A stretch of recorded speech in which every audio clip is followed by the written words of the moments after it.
Hello everyone, my name is Michal Strehovský. I'm a principal software engineer on the .NET runtime team, and today I would like to go deep into native AOT with you. Since we only have 30 minutes, let's start. So why native AOT? What is native AOT? On the runtime side, we are kind of obsessed about performance.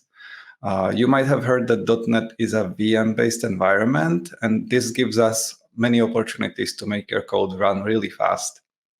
In .NET 8, we introduced dynamic PGO, which is a capability of the runtime to monitor how your program executes and be able to recompile your code based on how it's behaving at runtime.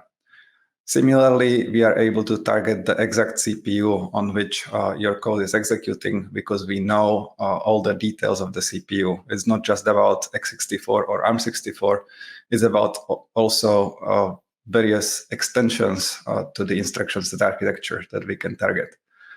These capabilities are unmatched by natively compiled languages. They can never compete with this. You have to always decide these things ahead of time.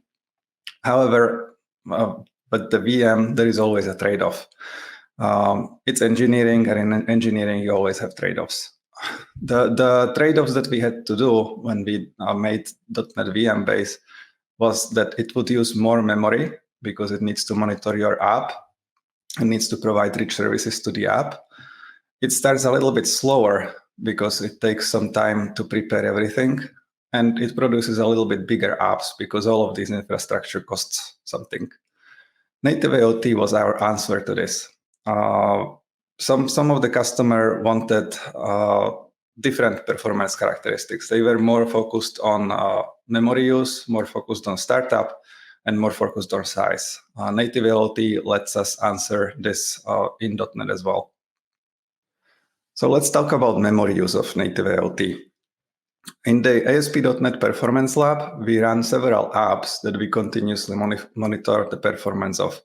We run the app both with AOT and with native and with JIT-based compilation.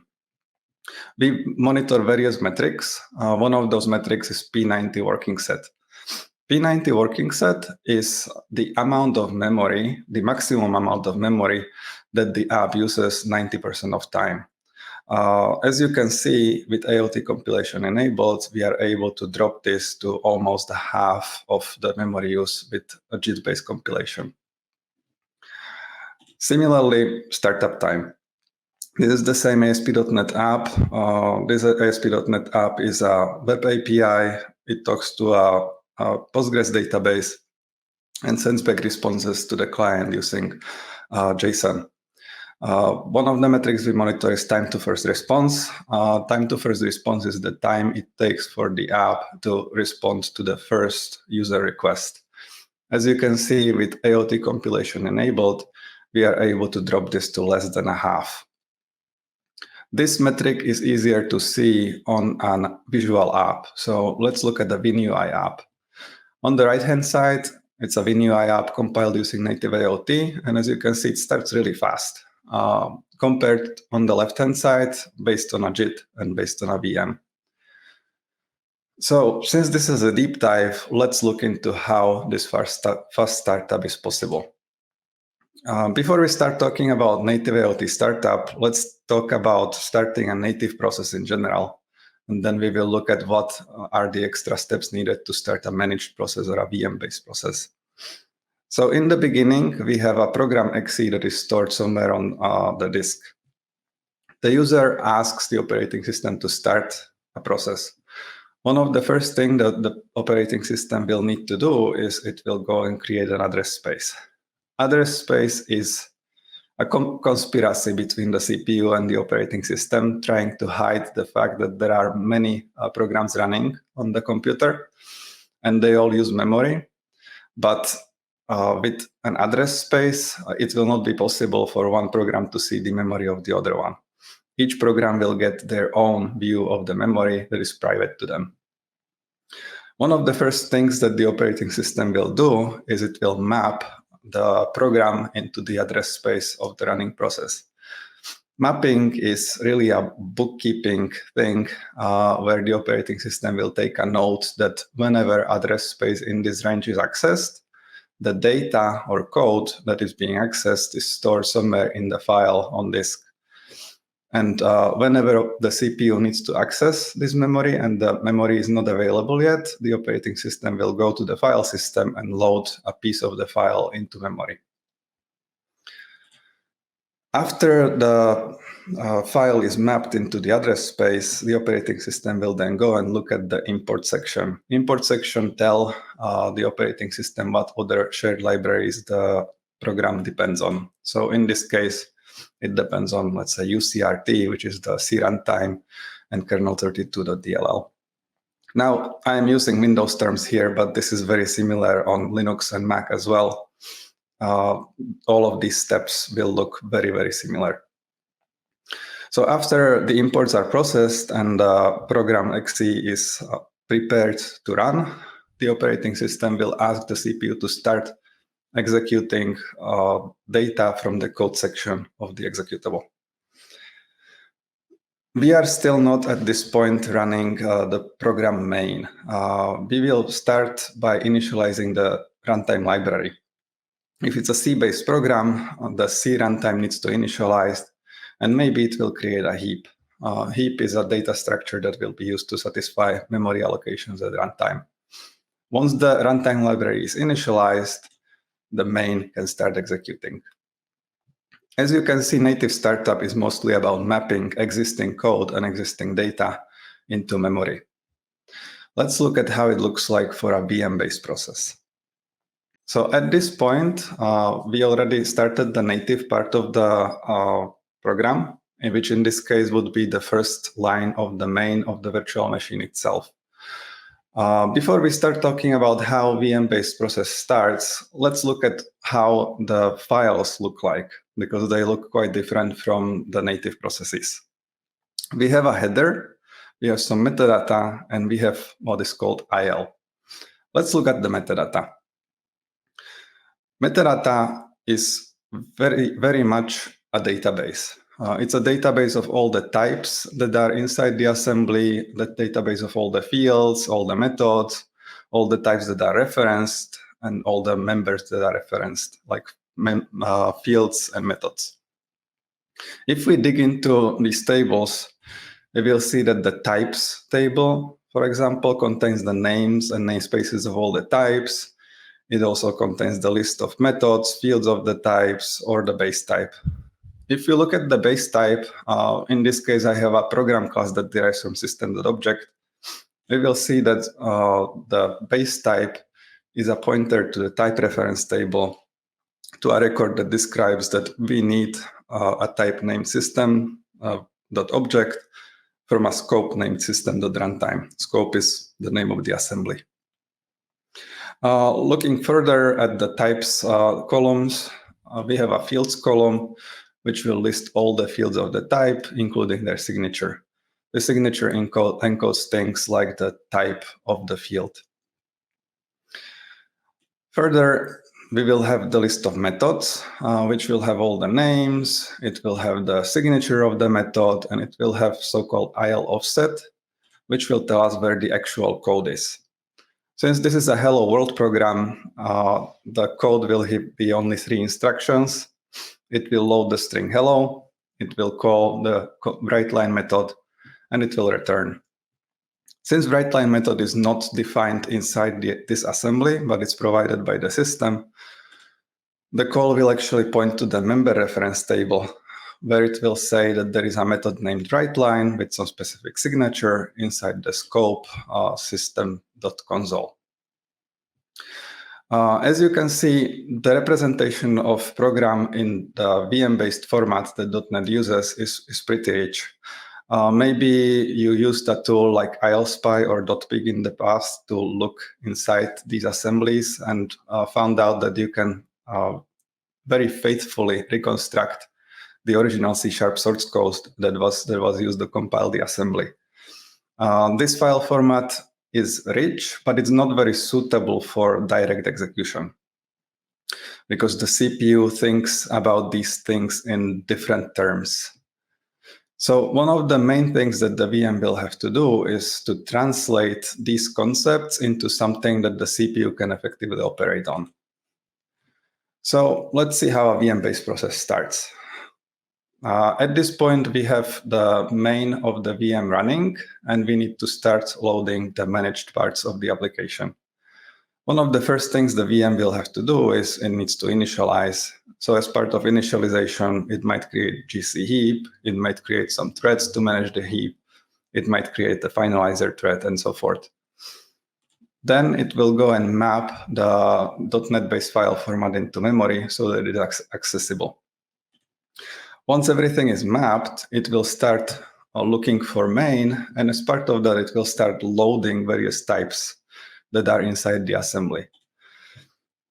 This will cause opening more files on disk and loading more data structures. The data structures that it creates are useful for efficient execution of the program at runtime. For example, the blue data structure that I have here right now is called a method table, and it is a description of the type in a form that is suitable for execution. For example, it will have pre-calculated the size of the object instance in memory. These kind of things are not available in the .NET file format because they are very platform specific, and they depend on many implementation details of the runtime. Once we have this, we can efficiently create instance of objects of this type. We can run the garbage collector on them. We can use casting and so forth. Once all the necessary types are loaded, we can finish compiling main and generate the code for it. And once the code is available, we can tell the CPU to start executing it. Now, if we want to look at a native AOT process, things will look very similar to this because we still run managed code. We still need various data structures that represent types. We still need all the native code. However, we start to move a lot of this loading into compile time instead of runtime. So instead of using the .NET file format that has metadata and IL, we swap the metadata for a code section, for a data section, and we use the AOT compiler to precompile all the types that are needed. Similarly, we will swap the IL section with the code section, and we will place the method bodies for all the methods that are needed into the code section. Because native AOT compilation compiles the entire app, we no longer need the original assemblies. They basically dissolve into data or code. Once we have program in this shape, launching a native AOT process basically corresponds to mapping the executable into the address space, then initializing the runtime, creating GC heap, creating all the GC threads, finalizer threads, and starting your main. As you can see, this process is very similar to regular native code execution. We actually go a little bit further with native AOT. We can AOT more. Here I have a small program that has a range class. The range class has two fields. It has an empty field and full field. These fields are initialized using a static initializer. So static constructor of the range class will create these instances. And let's see how it looks like on a VM-based runtime. So VM-based runtime needs to first JIT compile main. As part of JIT compiling main, we will have to create the method table structure for the range class, so it gets loaded. Then we start executing main. Because we are accessing range.empty and range.full, we need to run the static constructor to initialize the class. So we will go and just-in-time compile the static constructor. Once it's compiled, we can execute it. And as part of the execution, it will allocate the two object instances. Each object instance will point to the data structure that we created to describe range class, because this is what gives these objects their identity. This is something that we can use at runtime for type checks or for virtual method dispatch. Now, After we finish executing the static constructor, we can finish executing the main as well. Now, how does it look with native AOT? With native AOT, we have the header, we have the data section and code section. We already said that the code will go to the code section, the data structures will go to the data section. But I didn't do anything with the static constructor yet. And that's because static constructors are a little bit special with native AOT. The native AOT compiler can interpret the static constructor at compile time, and if it's simple enough, it might be able to completely eliminate it. So in this case, we interpret the static constructor and we find out it creates two object instances that it stores into static fields. What we can do is we can create a frozen GC heap inside the data section of the executable and place the two objects allocated there. This way, the range class is already initialized before the program starts running. With this, we no longer need the static constructor and we can just throw it away. Now we have a program that is just data and code that can be mapped into memory.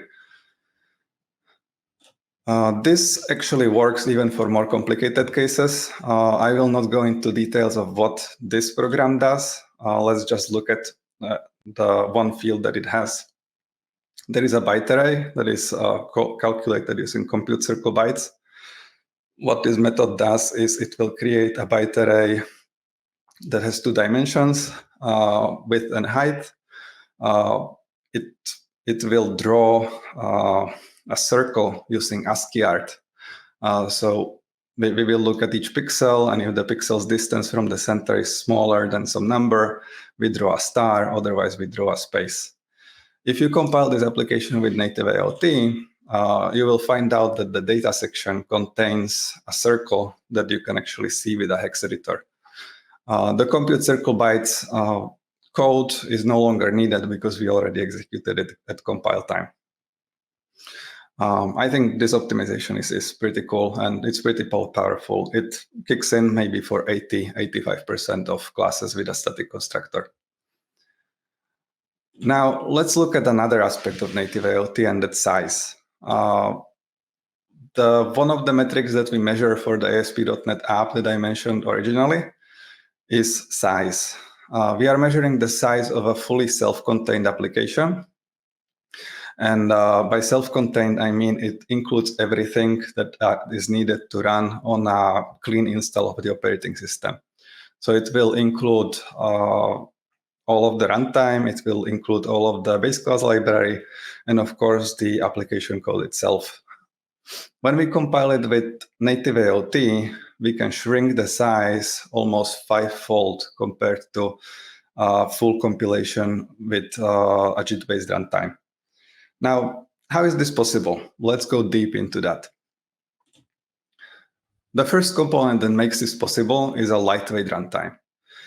If you look at a .NET runtime that is in a VM form, it has many components. One of the components is assembly loader, which is responsible for loading assemblies, parsing the file format, and understanding what is stored inside. Another component is the type loader that will use the data structures that were created by assembly loader to load type and lay them out into memory. Another component, garbage collector, that one probably doesn't need introduction. Next one is the JIT compiler, which is the native compiler that creates native code to be used at runtime. Then we have exception handling, marshalling for p-invokes, or debugger support. Debugger support is also an interesting component because the VM-based runtime creates new code whenever it needs to. And if we want to talk to a debugger and set line breakpoints, look at contents of local variables, the debugger needs to know what all of these code blobs mean. So debugger support is a component that helps the debugger understand this. It also helps for things like hot reload. Now, let's have a look at how many components we actually need if we compile things ahead of time. So since ahead of time compiler no longer has managed assemblies, it no longer has a need to parse the file format because we let the operating system handle all of this. So assembly loader is gone. Similarly, type loader is no longer needed because the AOT compiler already created everything at compile time. So it's gone. We still need garbage collector, so let's leave it in, but we don't need the JIT compiler. Similarly, we still need exception handling, but marshalling is gone. We already generated everything that's necessary at compile time. Debugger support, that's another component that we don't really need because we will use native debuggers with the file formats that the debugger support and understand. So that one is gone as well. Now let's visualize the size of the runtime. To see the constant contribution of the runtime, it's easier to see it on a small app. So I chose a Hello World app. On the top part, you can see the size of Hello World compiled with native AOT. On the bottom side is a Hello World that is a trimmed and single file deployed application. Trimmed application means that we removed all the IL that is not needed, all the types, all the methods and fields that are not necessary. And single file just means that we compiled everything into a single file.